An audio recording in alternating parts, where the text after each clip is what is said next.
Bonjour et bienvenue dans le Bitcoin Show, l'émission hebdomadaire qui vous décrypte les crypto-monnaies. C'est Rémi Bigot, je suis très heureux de vous accueillir aujourd'hui pour une nouvelle émission qui s'annonce passionnante. Et je vous la fais en direct de Boston. Il faut savoir que là, je suis dans ma petite chambre à Boston. J'y suis pour une semaine pour le business avec l'entreprise pour laquelle je travaille actuellement qui s'appelle O'Clock. Je vous invite à aller voir ça sur o'clock.io. C'est une école innovante qui a pour but de former les développeurs web de demain. Et nous sommes à Boston pendant une semaine pour justement voir un peu si le marché américain pourrait être intéressant pour notre startup. Voilà, je voulais également, avant de commencer, vous remercier d'être toujours plus nombreux à me suivre sur les réseaux sociaux, à travers ce podcast. Vous êtes nombreux à m'envoyer des messages privés, publics, me poser des questions, me féliciter aussi. Ça fait très plaisir. Le mec qui est en train de se masser les... voilà, vous avez compris. Mais effectivement, je suis vraiment très satisfait. J'espère que ça va continuer et que ça va vous plaire.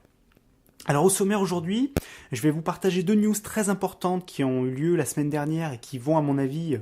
Voilà, les news que je vous partage, elles sont déjà sélectionnées, hein, parce qu'évidemment des news sur la blockchain et les crypto-monnaies, il y en a des centaines par semaine, voire parfois par jour. Moi, j'essaie de vous en sortir une ou deux très importantes qui vont impacter le marché d'une manière ou d'une autre, et puis je vous donne mon avis dessus. Donc ça, c'est les deux premières choses que je vais faire. Ensuite, je vais vous parler également d'une crypto-monnaie dans laquelle j'ai décidé d'investir récemment. Je vous expliquerai pourquoi. Alors, ce ne sera pas un conseil d'investissement, ce sera juste mon avis. Vous en ferez ce que vous voulez. Chose très importante, dans ce podcast, il n'y aura rien pour lequel j'ai été payé. C'est très important. Si un jour ça arrive, je vous le dirai, je serai honnête avec vous. Si un jour on me paye, parce que ça arrive, il y a des gens qui sont payés, que ce soit des youtubeurs, des podcasteurs, etc., pour parler de tel crypto, de tel projet, si un jour cela devait arriver, vous avez ma garantie que je vous préviendrai à l'avance. Et évidemment, je ne parlerai de cette chose ou de ce projet que si je pense qu'il a un réel intérêt et pas juste parce qu'on m'a proposé de l'argent ou des bitcoins pour le faire. Voilà, très important. Si un jour je le fais, je vous le dirai. On va également parler bien entendu d'Etherbot, je vais vous parler de la nouvelle semaine que j'ai passée sur ce jeu incroyable sur la crypto-monnaie.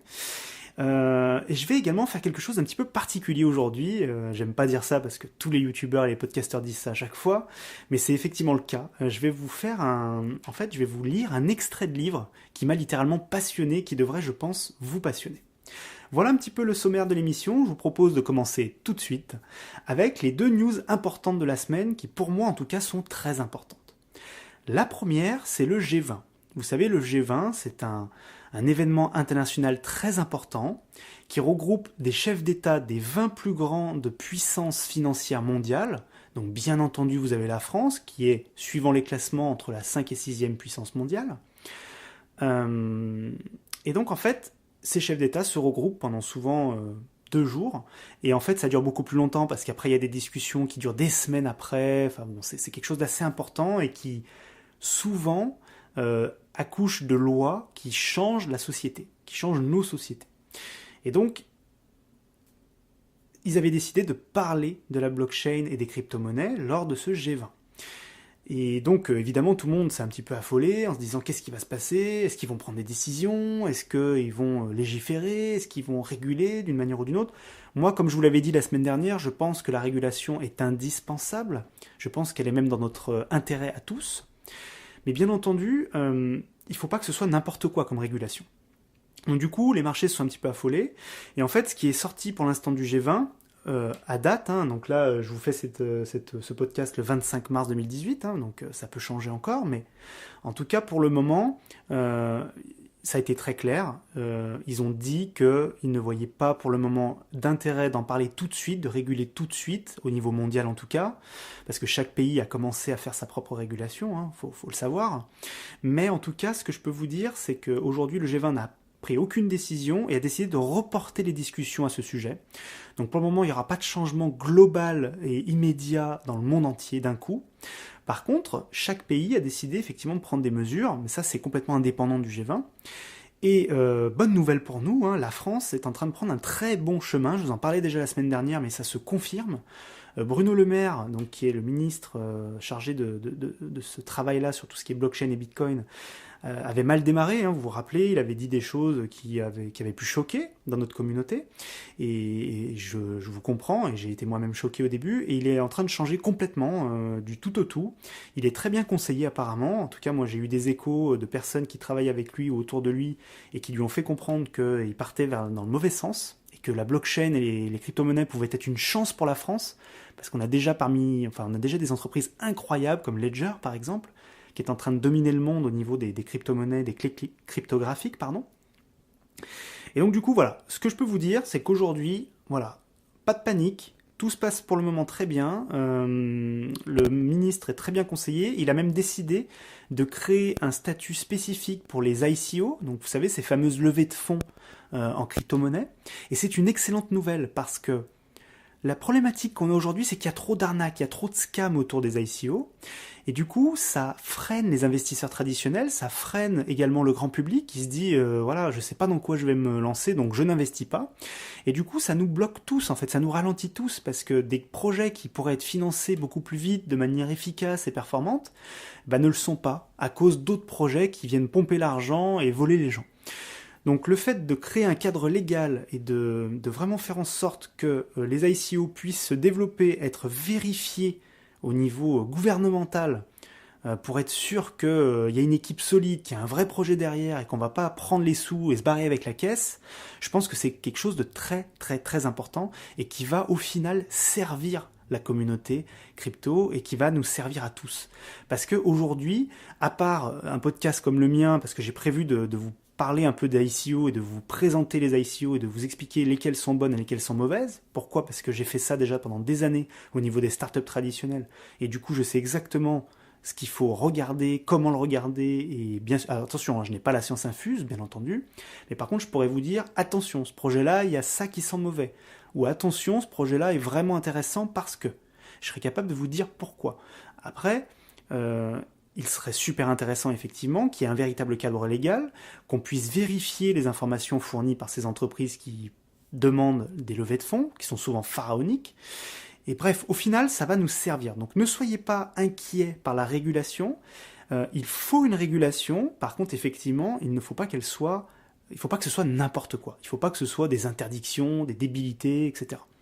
L'autre bonne nouvelle d'ailleurs au niveau de la France, je ne sais pas si vous avez entendu parler, mais il y avait quelques semaines, le Bitcoin avait été abordé pendant une réunion au Sénat, et là maintenant c'est passé au niveau d'un cursus au niveau de l'Assemblée nationale, donc ça va pas tarder d'arriver vraiment à l'Assemblée, je pense, et des discussions très intéressantes, très constructives, qui ont montré que voilà, il y a des gens qui sont contre, il y a des gens qui sont pour, mais en tout cas il y a des vraies discussions en cours, et la France a compris que c'était quelque chose, c'était une chance pour elle. Et ça, c'est très important. Et d'ailleurs, c'est pour ça que l'année dernière déjà, elle a été l'un des rares pays, elle est toujours l'un des rares pays au monde à avoir intégré la blockchain dans la loi. Donc aujourd'hui, la blockchain ne peut pas être interdite en France. Ou alors, il faudrait changer la loi complètement. Donc voilà, c'est une très bonne nouvelle tout ça.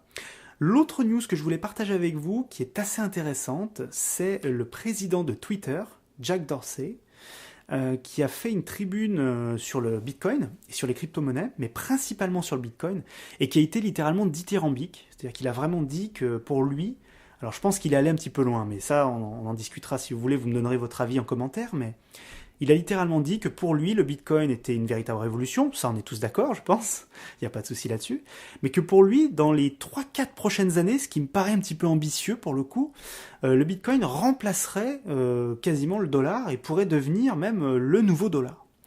Donc j'ai trouvé ça peut-être un petit peu cavalier, on va dire, un petit peu optimiste, mais bon, pourquoi pas, voilà, j'attends de voir. Je pense que c'est clairement trop optimiste, mais en tout cas, la bonne nouvelle, c'est que de plus en plus d'entrepreneurs qui ne sont à la base pas forcément dans la blockchain, même si évidemment, on va pas taxer Jack Dorsey d'anti-technologie, hein, en ayant créé Twitter et en ayant participé à Stripe, un système de paiement en ligne qui a révolutionné et qui concurrence PayPal. On peut pas dire que ce soit un anti-technologie, mais c'est vrai que jusqu'à présent, il n'avait pas il n'avait pas fait une tribune aussi importante, claire et précise sur son positionnement. Donc c'est une très bonne nouvelle et ça veut dire aussi probablement, et ça c'est moi qui ai lu entre les lignes en tout cas, mais peut-être que je me trompe, mais en tout cas moi ce que je peux vous dire c'est que ça veut dire qu'en moins de 6 mois, je dirais même en moins de 3 mois plus exactement, les patrons de Facebook, Mark Zuckerberg, et de Twitter, Jack Dorsey, ont tous les deux clairement dit que les crypto-monnaies étaient révolutionnaires, qu'ils s'y intéressaient. Et donc moi ce que je lis entre les lignes, c'est soit ces deux patrons vont racheter une crypto existante, moi je vous l'annonce là, voilà, je vous fais une prédiction, soit ils vont racheter une crypto existante qu'ils vont essayer d'intégrer dans leur réseau social respectif, soit ils vont créer leur propre crypto-monnaie. Pourquoi ? Parce que aujourd'hui, ces plateformes ont tout intérêt à avoir leur propre coin, parce qu'elles pourraient créer un écosystème encore plus puissant autour de leur réseau social. Et quand on sait qu'aujourd'hui, ce qui est important pour un réseau social, c'est d'obtenir l'adhésion et l'attention de ses utilisateurs, on peut se dire que le fait d'avoir des coins, je dis n'importe quoi, des Facebook coins ou des Twitter coins, ça nous lierait encore plus à ces réseaux respectifs. Et ça nous permettrait, et ça permettrait en tout cas à ces entreprises de se dire, waouh, voilà, on va les tenir, quoi. Donc moi j'y crois, et c'est d'ailleurs pour ça, je vous en avais parlé il y a quelques temps, je sais que cette crypto-monnaie fait beaucoup débat, mais c'est pour ça aussi que je crois fortement en la crypto-monnaie Tron, TRX, le Tronix, parce que c'est justement une crypto-monnaie qui a pour but de devenir la crypto-monnaie des réseaux sociaux. En tout cas, c'est l'une de ses stratégies de développement. Et je pense vraiment qu'elle a probablement un gros potentiel soit de se faire racheter par l'une de ces entreprises, ça peut être par un autre réseau social, mais je pense que ça pourrait être par l'une de ces deux-là, par Facebook ou Twitter, ou alors d'être en concurrence avec l'une de ces monnaies. Donc je pense vraiment qu'il y a quelque chose à faire. Il y a vraiment quelque chose à faire. Je ne vois pas, j'ai du mal à croire que dans 10 ans, à partir d'aujourd'hui, même dans 6 ans, je dirais, il n'y ait pas de crypto-monnaie liée à ces deux réseaux sociaux. Voilà, j'annonce, c'est ma prédiction. On verra dans 5 ans ou dans 6 ans si j'ai eu raison. Voilà. Donc ça, c'était vraiment les deux news que je voulais partager avec vous. Si vous avez des questions, si vous voulez débattre de ces sujets, n'hésitez pas à le faire en commentaire. On y répond avec plaisir et c'est toujours agréable d'avoir une vraie discussion et un vrai échange. Parce que voilà, je n'ai pas la science infuse et peut-être que parfois je dis des petites bêtises, même si je fais très attention, je vous rassure. Voilà. Alors, du coup, maintenant, je voulais passer à la crypto-monnaie de la semaine, même s'il n'y aura peut-être pas une crypto-monnaie toutes les semaines, hein, pour être honnête avec vous, mais je teste le concept, on va dire. Alors, j'ai décidé il y a quelques semaines d'investir dans Nano, N-A-N-O, anciennement Reblox, pour ceux qui connaissaient. Je crois que c'est XRB de mémoire à vérifier, le token utilisé, oui, c'est XRB. Alors pourquoi j'ai décidé d'investir dans cette crypto alors je vous avais expliqué hein, dans ma vidéo, enfin dans mon podcast sur quoi investir en 2018, que j'avais une diversification de mon portefeuille qui était assez simple. Il y a environ 50% de mon portefeuille de crypto qui est sur des cryptos que je dis inviolables. Ça c'est mon avis personnel. Ce que j'appelle les cryptos inviolables, c'est les 4 ou 5 cryptos qui sont aujourd'hui au top sur CoinMarketCap. Ils sont au top niveau de l'utilisation, du volume de transactions, etc. Donc pour les citer très simple, hein, c'est bien évidemment Bitcoin, c'est Ethereum, donc Ethereum ETH, c'est Litecoin, LTC, surtout pas Bitcoin Cash, mais ça on y reviendra, on pourra débattre là-dessus. Pour moi, ce n'est pas une monnaie sûre. Je vous expliquerai pourquoi. Et je crois que c'est à peu près tout. Voilà. Et pour moi, mais ça je le rajoute, c'est à titre personnel, je sais que ça va faire bondir certains d'entre vous, mais pour moi, Ripple, XRP, fait partie de ces monnaies inviolables. Donc ça, c'est pour moi des monnaies qui ont extrêmement peu de chances de disparaître. Voilà. Bien entendu, on n'est pas à l'abri. Tout peut arriver. L'euro peut disparaître aussi. Le Bitcoin peut disparaître. Il y a très peu de chances, d'après moi, que ça arrive. Donc c'est pour ça que j'ai investi 50% de mon portefeuille sur ces monnaies que j'appelle des monnaies sûres. Et ensuite, 50% de mon portefeuille est à destination des monnaies qui ne sont pas sûres, pour le coup, d'après moi en tout cas, donc qui sont encore moins sûres que celles qui ne sont pas sûres, voilà, pour faire, si vous êtes de la Banque de France, c'est ce que vous penserez. Et donc, du coup, j'ai essayé de diversifier. Voilà, j'ai investi dans plusieurs cryptos. Je vous avais fait la liste à l'époque. Donc, il y avait, alors on peut dire Ripple. Il y avait Tron, donc Tronix, dont je vous ai parlé tout à l'heure. Il y avait les Verge, les XVG. Je vous avais expliqué pourquoi, je ne veux pas redire pourquoi, hein, mais je vous invite à regarder le podcast précédent. C'est un podcast qui s'appelle Sur quoi investir en 2018. Voilà, pour info, si ça vous intéresse. J'ai investi également dans une dizaine de monnaies, à peu près, pour vous donner une idée. Et aujourd'hui, ce que je voulais partager avec vous, c'est pourquoi j'ai décidé d'investir dans Nano, donc XRB. Alors Nano, c'est quoi? Pour faire très simple, on va pas rentrer dans la technique. Si vous avez des questions, vous les postez en commentaire, si vous voulez rentrer un peu plus dans le vif du sujet. Mais pour faire très simple, Nano, c'est vraiment une crypto-monnaie qui est d'une simplicité phénoménale et qui a pour but de faire ce que finalement Bitcoin, Litecoin et d'autres n'arrivent pas à faire aujourd'hui, c'est-à-dire devenir une monnaie simple d'utilisation, efficace, qui ne coûte rien ou presque, et qui a des transactions quasiment instantanées. C'est pour ça qu'ils ont utilisé le mot nano pour, comme on dit, nanosecondes, hein, parce que les transactions sont d'une vitesse tellement importante qu'on ne les voit même pas passer. Voilà, très simplement. Et donc le concept c'est ça, et donc je ne vais pas rentrer dans le détail, mais pour vous dire comment ils font ça, très simplement, hein, vraiment je vais aller en surface seulement, je ne vais pas vous expliquer vraiment le concept, je vous invite à vous renseigner si vous voulez en savoir plus, ou à me poser des questions. Concrètement, c'est quoi? C'est une blockchain qui est un petit peu particulière parce qu'elle va uniquement vérifier au niveau des transactions le solde des comptes des utilisateurs. Donc au lieu de vérifier vraiment toutes les transactions de A à Z et remonter jusqu'aux premières transactions, comme le ferait la blockchain Bitcoin et comme d'autres, là on va vérifier uniquement le solde des comptes des utilisateurs. Donc du coup ça permet d'être beaucoup plus rapide, beaucoup plus efficace, de consommer moins d'énergie et donc de régler le problème aujourd'hui évident du Bitcoin, hein. L'un de ses problèmes patents, c'est qu'il n'arrive pas à devenir une vraie monnaie parce que il coûte trop cher, les frais de transaction sont trop élevés, même si Segwit a été intégré. Donc ça, c'est des technologies qui sont en cours pour améliorer le Bitcoin, si vous ne connaissez pas. Même si Lightning Network est en cours de test sur différentes plateformes.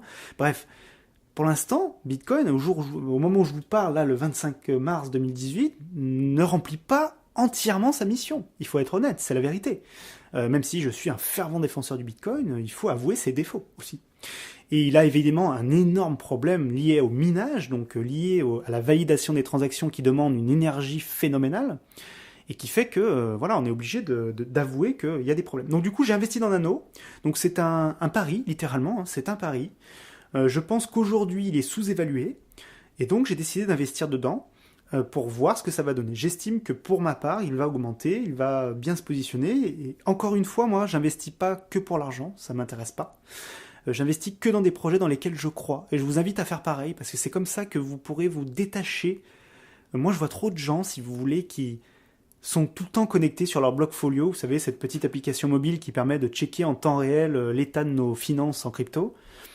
Et voilà, et je les vois, à chaque fois qu'il y a une baisse, devenir tout blanc, avoir peur, faire des bêtises, vendre au mauvais moment, acheter au mauvais moment. Et moi, il y a des périodes où pendant une semaine, je n'ouvre pas mon Blockfolio. Parce que je suis sûr de moi, parce qu'aussi, je ne sais pas si je vous en avais parlé, je crois que vous en avez parlé il y a 2 semaines, mais parce que j'ai réussi à retirer en fait en euros la totalité de ce que j'avais investi depuis le début de mes investissements en crypto. Et ce qui est génial, c'est qu'il me reste plein de crypto, donc ça veut dire que j'ai bien fait mes calculs, j'ai bien fonctionné. Notamment Litecoin, je remercie le Litecoin que j'ai vendu très très bien et récemment seulement, pas à l'époque où il était à 300 mais que j'avais acheté tellement peu cher que voilà, ça a été génial. Je l'avais acheté dans les 20 euros, hein, pour vous donner une idée, donc ça a été vraiment très très rentable pour le coup.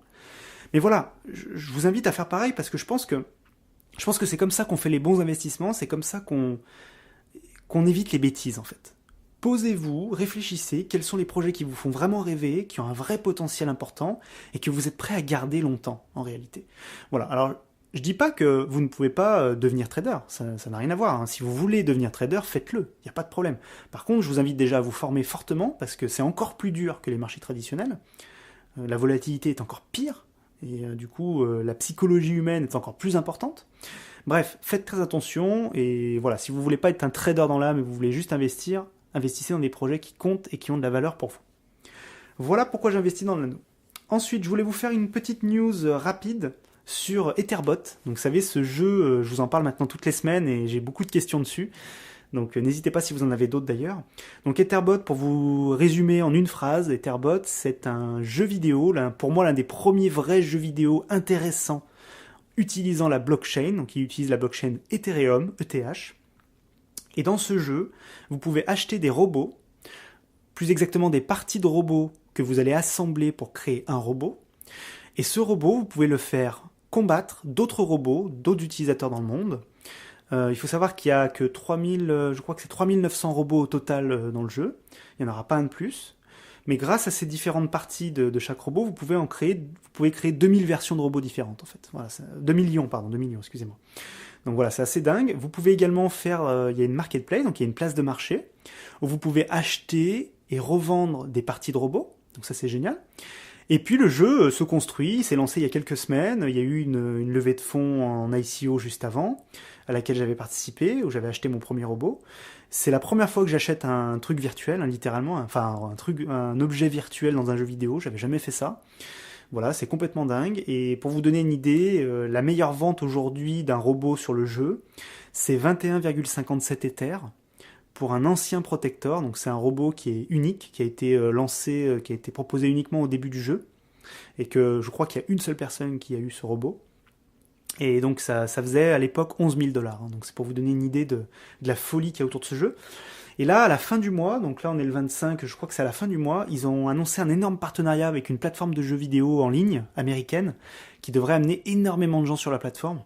Donc si le jeu vous intéresse et si vous pensez que ça peut être un moyen sympa, utile, drôle, de vous amuser déjà et de peut-être investir dans un truc qui va probablement valoir beaucoup plus tard, en tout cas moi j'y crois, encore une fois ce n'est pas un conseil que je vous donne, faites vos propres recherches, ne m'écoutez pas sur parole, et encore une fois je ne suis pas payé par Etherbot, très important, ni par qui que ce soit dans l'émission que je viens de vous faire, et si ça change un jour je vous le dirai. C'est très important pour moi. Non, la Etherbot c'est vraiment une passion, c'est un truc génial. J'y passe pas trop de temps parce que voilà, j'ai autre chose à faire. Mais voilà, il n'y a pas une semaine où je vais pas me connecter un moment pour aller voir ce qui se passe, essayer de voir si je peux acheter une partie de robot pas trop chère. Parce qu'il y a des parties de robots en or notamment qui sont extrêmement rares. Et il est arrivé que certains les vendent très très peu cher et du coup elle reste 5 secondes sur la plateforme et si t'as la chance de tomber dessus à ce moment-là, bah, tu remportes le jackpot quoi. Mais bon, c'est comme ça, on va voir. Moi mon objectif c'est de garder mon robot, c'est de le faire évoluer et d'essayer de lui apporter, pour l'instant j'ai qu'une partie en or, donc une partie rare. Les autres sont des parties communes. Voilà, il y a commune, shadow, donc c'est un peu sombre, c'est entre les deux, et gold qui sont des parties très très rares. Et donc moi mon but c'est d'essayer de créer un robot entièrement en or, une fois que j'aurai ça, de le garder dans le jeu et d'essayer de le vendre à un moment opportun. Voilà, moi c'est mon objectif. Voilà un petit peu ce que je veux faire. J'ai envie de m'amuser un peu avec ça, et puis dès que j'en aurai marre, je ferai ce qu'il faut pour sortir. Voilà, tout simplement. Rien ne dit que je resterai pas avec un autre robot, ça c'est une autre discussion, mais en tout cas je vais essayer de vendre un robot de grande qualité et voir ce que ça peut donner. Voilà un petit peu pour Etherbot. Maintenant, je vous propose de passer à cette nouvelle... voilà, je vais faire un test. Là, vraiment, c'est un pur test. J'ai envie de vous lire un extrait de livre que j'ai lu qui est extraordinaire, qui s'appelle Big Bang Blockchain, la seconde révolution d'Internet. C'est en français, par Stéphane Loignon, qui est reporter au Parisien Magazine, spécialisé sur les sujets d'innovation, de société et internationaux. Et le livre a été préfacé par Axel Lemaire, une ancienne secrétaire d'État au numérique, que j'adore d'ailleurs, qui est très très intéressante à suivre sur Twitter et qui sait de quoi elle parle. Et là, du coup, ce monsieur, donc Stéphane Loignon, fait un prologue et j'aimerais vous le lire parce qu'il est vraiment passionnant. Je vous laisse, alors là, fermez les yeux et écoutez bien. Retour vers le futur post-blockchain. Il est 7h du matin. Votre réveil sonne. Communique par Internet avec la machine à café connectée qui se lance. La quantité de café en réserve diminue dangereusement. La machine commande automatiquement pour vous, sur un site qui s'appelle OpenBazaar, qui existe d'ailleurs, l'Amazon de la blockchain, de nouveaux paquets d'Arabica torréfiés. Elle utilise pour cela un contrat intelligent, les fameux smart contracts, hébergés sur la blockchain Ethereum. Un programme qui m'assure que la commande sera toujours réalisée selon les mêmes conditions fixées par le contrat. C'est cool, non ? Vous traînez un petit peu, vous êtes un peu en retard. Vous commandez un taxi sur votre smartphone avec l'application Arcade City, qui existe, le logiciel blockchain d'une coopérative de chauffeurs. Malheureusement, il n'y a plus de chauffeurs, seulement des véhicules autonomes dont les propriétaires partagent l'utilisation. Vous rentrez dans un véhicule grand luxe. Pourquoi se refuser ce petit plaisir ? Qui est évidemment 100% électrique. On est quand même dans le monde de Tesla, je vous rappelle, et de Zoé. Bravo Renault pour ce véhicule. Arrivé au feu, le véhicule, à l'arrêt, se recharge en interagissant avec une borne placée sous l'asphalte. Un système qui est actuellement en projet chez une start-up qui s'appelle Slock.it. IT. Il continue son chemin, mais croise malheureusement une voiture pilotée par un humain à la conduite imprévisible. C'est l'accident.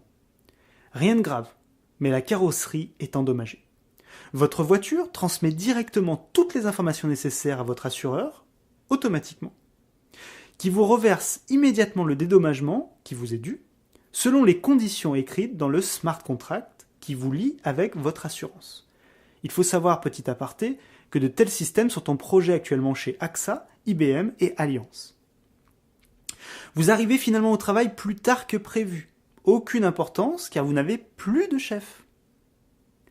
Vous avez réservé une place dans un espace de coworking pour la journée. Sur un site dédié sur Internet, vous avez consulté une liste de missions que vous pouvez accomplir aujourd'hui. Et là, vous découvrez avec enthousiasme qu'il y a un ouvrage collectif sur la blockchain à rédiger. Il s'agit d'écrire une contribution de quelques pages sur l'histoire de cette technologie qui a littéralement changé le monde, comme vous le savez si vous écoutez ce podcast. Ça vous plaît, vous avez les compétences nécessaires. Vous vous inscrivez et vous signez un contrat électronique directement sur le site. Vous livrez votre écriture, votre page en fin de journée, donc vous livrez le texte demandé, et vous êtes payé, une fois le document accepté, le lendemain automatiquement. Vous avez rejoint ainsi, le temps d'une journée, une maison d'édition éphémère fondée sur la réalisation de ce seul projet, en y apportant vos compétences sur la tâche où votre valeur ajoutée est la plus grande, suivant un modèle développé aujourd'hui par une entreprise qui s'appelle openorg.co. Pardon, excusez-moi. Vous rentrez à la maison à pied, pour vous libérer un peu de la technologie. Mais c'est une erreur. Vous attrapez froid finalement. Et oui, il fait froid en ce moment. Vous prenez rendez-vous chez le médecin, qui dispose de toutes vos données médicales en ligne. Avec vous, il est le seul à y avoir accès. Toute intrusion dans vos données, dont votre ADN numérique, est enregistrée sur la blockchain. Et donc toutes les instructions, toutes les intrusions potentielles sont signalées, comme c'est déjà le cas en Estonie. Le remboursement de la consultation est instantané et automatique. À la pharmacie, vous payez en Bitcoin en scannant le fameux QR code. Vous savez, ce code barre carré. Donc en scannant le QR code de la facture. C'est immédiat, sans frais, et là encore, le remboursement est immédiat. Le système fonctionne très bien. Vous êtes ravis de la manière dont l'État est géré. Cela tombe bien car les élections ont lieu aujourd'hui même. Une fois chez vous, vous allumez votre ordinateur, vous vous rendez sur le site du bureau de vote en ligne, vous insérez votre carte d'identité électronique, comme il en existe déjà en Estonie, et vous votez directement sur la blockchain pour le président sortant. Ou pas, ça c'est à vous de choisir. Le système est anonyme et sécurisé, comme celui actuellement développé par la start-up Belem, B-E-L-E-M. Votre grand-mère, qui pense toujours à l'avenir de ses petits-enfants, vous a transmis la moitié de son bulletin. Elle vote de son côté avec une demi-voix et a décidé de vous déléguer l'autre moitié dont vous disposez librement, selon les principes de la démocratie liquide soutenue par la fondation Democracy Earth. À l'issue de cette longue journée, vous allez vous coucher. Vous éteignez les lumières. Vous n'étiez pas là aujourd'hui et vous n'avez donc pas utilisé beaucoup d'électricité. Le surplus d'énergie produite par les panneaux solaires fixés sur le toit de votre maison ou de votre appartement est automatiquement revendu aux maisons voisines dans un micro-réseau intelligent. Il faut savoir que de tels micro-réseaux existent déjà dans 2 quartiers au monde, à Brooklyn, New York, et à Confluence, Lyon. Voilà, j'espère que ce prologue du livre Big Bang Blockchain de Stéphane Loignon, que je salue d'ailleurs, vraiment un super bouquin, bravo à lui, je pense que je vais aller lui envoyer un message sur Twitter, vraiment un super livre. Voilà, j'espère que ça vous a plu, ça a été un petit peu plus long que d'habitude, laissez-moi vos commentaires, dites-moi si vous aimez bien ce format, c'est un format un peu plus travaillé, j'essaie de cadrer un peu les choses, de vous faire 2 news au début, de parler d'un outil spécifique, de faire les news d'Etherbot, et puis de vous parler peut-être d'un livre ou d'un logiciel ou d'un outil. Dites-moi ce que vous en pensez. En tout cas, moi, c'est un vrai plaisir de partager tout ça avec vous. J'espère que vous allez bien, que vous êtes en forme. N'oubliez pas de partager cet épisode à qui le veut. C'est très important. Pour vous, ça prend 5 secondes et pour moi, ça change tout. En réalité, c'est la meilleure manière de me payer aujourd'hui, c'est de partager mes podcasts autour de vous. J'espère que vous pourrez le faire et n'hésitez pas également si vous l'écoutez sur iTunes à me noter avec les étoiles sur iTunes. Si vous l'écoutez sur Spreaker ou YouTube, à me mettre le pouce bleu sur YouTube ou à partager directement sur Spreaker ou à me mettre un petit commentaire avec votre avis. Ça me fera très plaisir et ça me permettra de me motiver pour continuer, même si je vous avoue que j'ai pas forcément besoin de ça pour continuer, mais voilà, ça serait cool quand même, ça me donnerait un petit peu de peps supplémentaire. Voilà, j'espère que ça vous a plu. Je voulais vous remercier d'être toujours plus nombreux à nous suivre et je voulais surtout vous dire une chose extrêmement importante. Il n'y a jamais eu de meilleur moment que maintenant pour décrypter les crypto-monnaies. Merci beaucoup et à la semaine prochaine.